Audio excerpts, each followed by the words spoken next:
What's up, everybody? Welcome to Craig Station. This time, rather than me interviewing somebody, I thought I'd ask Connor to put it out onto Instagram and get you guys to have any questions or anything you want to know about me asked, no holds barred.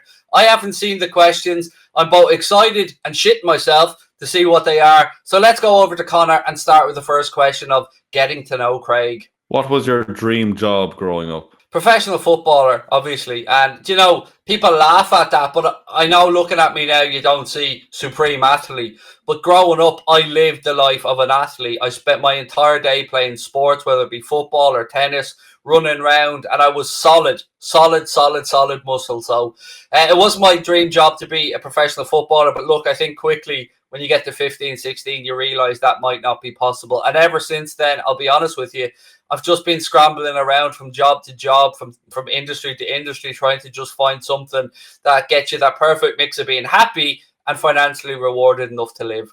How did you meet your wife? This is actually a really nice story. So we both worked in a hotel. She worked as a waitress in a hotel, and I worked as a barman, having worked as a lounge boy in a pub previously. I got the job actually because the manager of the pub I worked in as a lounge boy used to work in the same hotel and put a word in for me and got me a job there. So we met there and we became friends, and actually years went by until we ended up getting together, and we went in different directions. Funnily enough, and not many people know this, so I'm letting you guys in on a little secret. She used to go out with my best friend, and I was best man at his wedding, and he was best man at my wedding, and he used to go out with my wife. But it was a very, very long time ago, and you know, she ended up with the right man. But we met in a hotel working together. We wanted to get married in the same hotel, but the hotel was unfortunately knocked down a couple of years before we got married and developed into apartments, which would have been a perfect end to the story because my granddad and her father worked. It gets even more interesting. I mean, talk about serendipity. This gets even more interesting. So the day of my grandmother's funeral, we're sitting in the church, and Sabrina's parents had came along, and now we weren't together that long at this point. So Sabrina's mum and dad were at the back of the church, and my grandmother's funeral took place, and my grandfather was the foreman of the building of the church in Newtown Park Avenue in Blackrock. And so we were coming out of it, and Sabrina's dad said to me, "I didn't realize who you were until I heard that your grandfather's name was read out when they were talking about your grandmother and, you know, her late husband and so on." And it turns out that Sabrina's dad used to be my grandfather's apprentice carpenter and worked together on the church in Newtown Park Avenue. Now, we didn't get married in a church because I'm not religious, but that's a bit of a funny story, bit of a serendipitous moment. And it was at that point I kind of knew, you know, our paths are meant to cross. And he has been able to tell me more stuff about my granddad than my father was, because my father was 12 or 13 when his dad died. So yeah, it's been nice to be able to get those moments from her dad about my granddad and some stories. And he's actually lived a really interesting life. He's been a roadie for The Who. He's been in the army. He's worked as a carpenter. And yet you meet him and he is a history buff, and you would never think that he's done any of these things. So yeah, I met my wife working in a hotel, and we are together now 20 years. When did you go bald? I actually, do you know, most people might say you don't remember the moment, but I do. I was in my uncle's house, and this was at a time where I was still a drinker. I don't drink anymore because I don't like hangovers, but I decided that I was up in his bathroom, and I'd always had like a shaved head, as in like I'd always go a number 2 or 3 blade on my head. I'd kept it relatively short throughout most of my adult life, but for some reason, after a few cans and up in my uncle's bathroom going for a pee, I seen a razor just sitting, you know, a pack of razors sitting there, and I thought, you know what, I'm going to grab the shaving gel and I'm going to see how I look completely bald. I did it. It was a cheap razor. I cut my head to bits, but my missus has always liked it since then. So technically I'm not bald. I can grow hair, but if I grew hair, it would mean that I would have no wife, or I'd be sleeping on the sofa. So the decision was made, I think, when I was about 25, somewhere around there, 25, 26 maybe. Tight boxers or flappy? Boxer briefs. So tight enough around the legs, but, you know, enough room for the package to move around and maneuver. And trust me, I have gone through them all over the years. I've given them all a bash. My mother tried to make me grow up in, you know, those budgie smugglers, and I was having none of that. Then I got the loose boxers with the flap at the front. Didn't quite like them, never felt right for me. Always felt a bit uncomfortable. But the cotton boxer briefs, particularly, and here's another little insight for you, whenever we go to America, and Connor can vouch for this, I always bring back a couple of packs of Fruit of the Loom boxer briefs from America because, one, they're cheaper, and two, I just find that they're much better and I can't find them over here. What's your favourite meal? Pizza and then 15 desserts. I have a really, really, really sweet tooth. I mean, look, your favourite meal should probably be a home-cooked meal, isn't it? So, like, my mother used to make a lovely stew, as an example. And my mother-in-law makes beautiful meatballs. But all in all, it's just a simple pizza for me or something along those lines. I'm a fairly boring eater. Would you beat Mark Goldbridge in a fight? Yes. But I'd never want to fight Mark Goldbridge. I'm a lover, not a fighter. And the reason I say that is because, well, one, look, I'm physically bigger than him. Now, if it went to distance, that's a whole other thing. But, I'm bigger and I come from a family that has been always involved in martial arts. My father was a black belt in Kung Fu. I've been grown up in and around fighters and trained, not in gyms, but my dad's always taught me how to fight my entire life. So I've always backed myself in that sense, but I wouldn't ever want to fight Mark. Mark is nothing but a gentleman, but, I'd back myself against most people. Now, if you mention True Geordie, I'm gonna run it. You can only watch one sport for the rest of your life, not football. What is it? Easy. Boxing, 100%, no doubt about it. The only problem I have with boxing is that it's not as regular as football. So I would have to be... I would have to have longer times in between getting my sports fix. But, boxing is a sport that was mine and my dad's thing. I remember growing up sitting with my dad watching Mike Tyson coming out fighting. My dad introducing me to Mike Tyson's sparring partner, who was a friend of his, Joe Egan, who's now an actor and does a lot of stuff in the UK. I've been lucky enough to be in and around a lot of gyms, meet a lot of boxers, and it's a sport that I hold dear to my heart because it's the one thing that I had with my dad. Now, my dad coached my football team, but I think he did that more just to be a loving father and to be in and around me. But boxing was his sport. It's also become my sport and something I hope to move into from this perspective, from an influencer / broadcasting perspective down the line. I love it dearly. So boxing. Favorite film and TV show? I don't think anybody can have one favorite of any of these, to be honest with you. Like TV show wise, I would instantly go towards Only Fools and Horses because I think it's some of the greatest writing that you'll ever see. I think that David Jason is just one of the greatest actors you'll ever see, and I think that it's just a show we'll never see the like of again. So I'll stick with Only Fools and Horses. Now, when it comes to movies, I love gangster movies as well as comedy movies, so I will grow up watching the likes of Goodfellas. But a personal favorite of mine, and if I'm not mistaken, I think it may be Robert De Niro's directorial debut, but A Bronx Tale was a film that just struck a chord with me for some reason. Because it was a dad trying to, show his son the right way to graft, to go about things and not take the easy route in life. But that temptation was always there. So on the spot, I'm going to say Only Fools and Horses and A Bronx Tale. Favorite band or type of music? Favorite band, Oasis, without a shadow of a doubt. I don't really have a favorite type of music because I have a really eclectic taste. I will listen to anything from dance music to rap, hip hop, country music. I mean, I would be a big Garth Brooks fan, Oasis. But the one thing I would kind of stay clear of would be the likes of a Metallica or heavy rock, Slipknot, anything like that's never really floated my boat. So I've got to say Oasis, and I've also got to brag just to wind Connor up a little bit to say that I have been to see them 6 times. I did go to see them 3 or 4 nights in a row when I was younger, when they played the Point Depot. I have seen them in Cork along with the Prodigy in the same gig, and I'll always have that over Mr. Crosby. Yes, he's got to see Liam Gallagher. Yes, he's got to see Noel Gallagher and High Flying Birds, but if you got to see them both together, pal, nope. I've got loads of memories of them, mate. Loads of them. Did you play football growing up? And if so, what position did you play? I did. Now, there's not really one answer to this. The correct answer is goalkeeper because that's the position that I excelled at the most. But I loved, and as I mentioned in a previous video, I love sports so much that it was most of my youth. So what happened when I got to a certain point was I either played in goal for my team on a Saturday and then would play left wing because I'm a left footer for the age group above me who used to play on a Sunday. And then when I got to the age of 15, 16, I would play in goal for my team and then I would go play in goal for the reserve senior team as well. So it's always been football and I've always been a goalkeeper.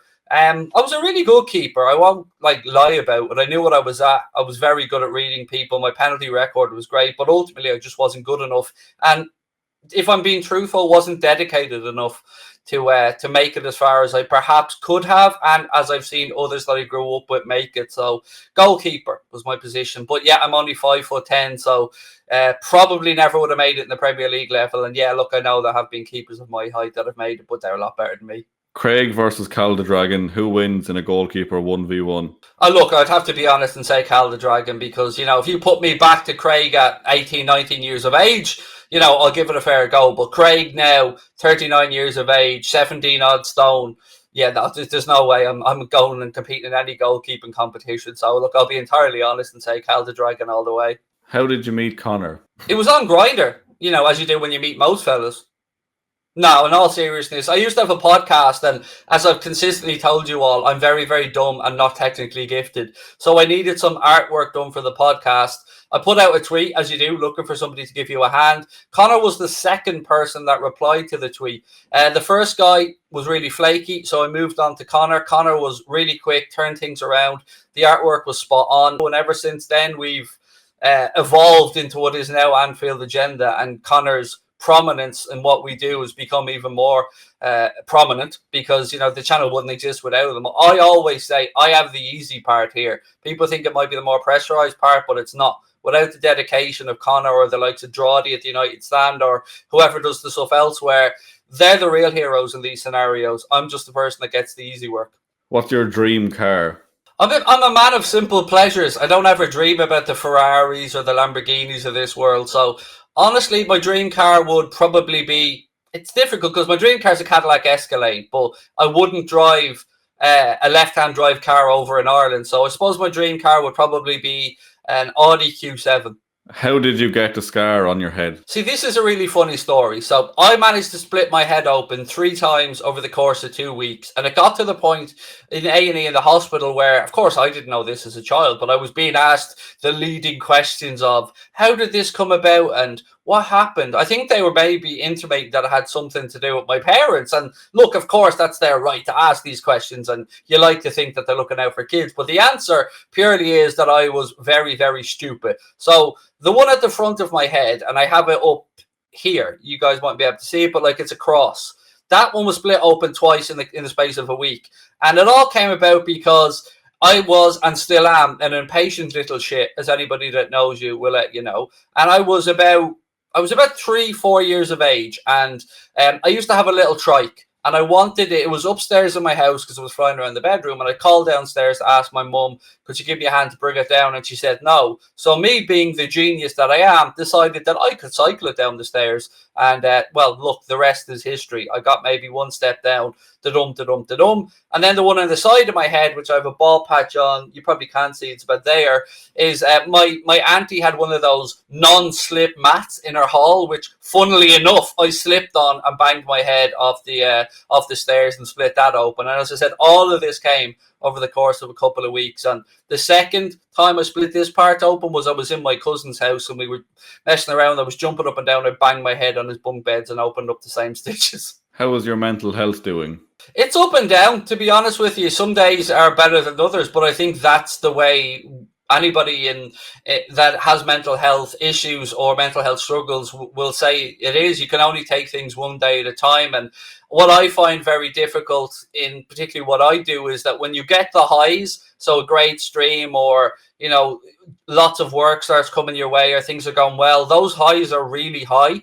But then when you feel down about yourself, in my case, it's usually about weight or not thinking that I'm doing enough work or going far enough in the industry. Those lows are very bad lows as well. So I guess it's trying to find a middling ground there and always being honest and open with my wife and my friends. It's one of the reasons why I'm so open on Twitter. People say to me that I moan and I complain a lot, but by doing that, it helps me to, one, express my thoughts and then visually look at them to know how I'm doing that day. And it's easy to track back as well and keep a record of how I'm doing and then try and figure out if there are particular reasons or causes for these lapses in mood or for why I'm feeling down. I know it's a bit of a long-winded answer, but it's an important answer. So what I'll always say is one day at a time. Today might be crap, tomorrow could be brilliant. So just keep on trucking. From your life experiences, what advice would you give a young person? Don't feel pressure on yourself to know what you want to do or need to do. As an example, I have a daughter who's 17. I know I don't look old enough to have a 17-year-old daughter, but I do have a daughter that's 17. She's going into her final year of secondary school, about to sit what we in Ireland call the leaving cert, the final exams. And I've seen her and her friends and the pressure that they're under. Nobody should know what they want to do with the rest of their life. So I would say to any young people out there, don't let anybody tell you can't do something. Don't let life pressurize you into doing something, and realize that the world is ever evolving. What is a normal job when I was growing up isn't a normal job now. The 9 to 5s, the office jobs, the pensionable jobs, everything is continuously changing. The world's becoming more demanding, and there's more pressure being put on young people. So what I would say is stay calm, stay focused, enjoy your childhood, enjoy your youth as you should, and don't let fear rule your lives. You will dictate your future and nobody else. What's your plans for the future? Again, day to day, yes, you try and hope and aspire to have plans for different pathways and segues of how you might go in an industry and as a person. My goal and my only personal goal right now is to lose weight, because I can't look in the mirror. I'm ashamed. I feel horrendous about it. I've let myself go, and that really bugs me. But my goal is to just try and get to a point where I can obtain financial security for myself and the rest of the team of Anfield Agenda as well moving forward, and enjoy the rest of my life. Because when your granddad dies at 37 or 38 and your dad dies at 45, you're about to turn 40, you start to question your own mortality. All I want to do is give my loved ones and my friends memories that we can all look back on. So have some fun times and get that work-life balance a little bit better. That's the plan. What's your biggest regret in life? The sheer amount of time I carried around anger and felt resentment, because it weighed down on me from a mental health perspective, from a physical perspective, from every aspect of my life. It's only been through maybe the last year and a half that I've really realized that I can be who I want to be. So when I first sat down with my newer psychologist, he said to me, what is your plan here? And it seems like such a silly thing, but I said, I want to get to know who I am. I want to get to know who the real me is, not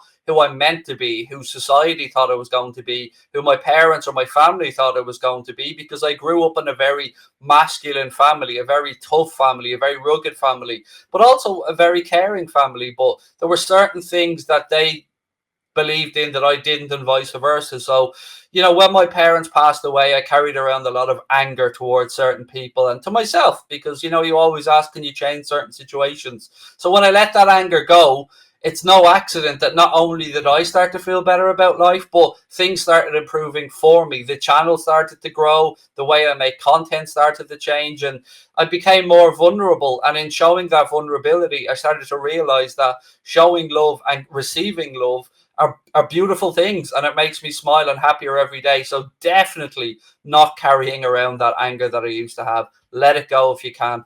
Right, everybody, I hope you've enjoyed this getting to know Craig video, and I hope to do many more of them in the future. I think it is important that us influencers, for want of a better word, and look, I cringe deep down every time I say that word as well, I think it's important that we are more open about our lives. Some people want privacy, and I get that, but for me, I want people to know it's okay to share their ups and downs, because as my phrase always goes, we're all fucked up in our own unique and beautiful ways. So thank you so much for everyone that sent in the questions, and if there's anything else you want to know, I'm sure we'll do some more of these in the future. I hope you've enjoyed your first visit. Maybe it isn't your first visit to Craig Station, and certainly the first Q&A we've done on here. Don't forget to hit that subscribe button, drop a like on the video, and I look forward to many more of these as we move forward. Have yourselves a cracking day.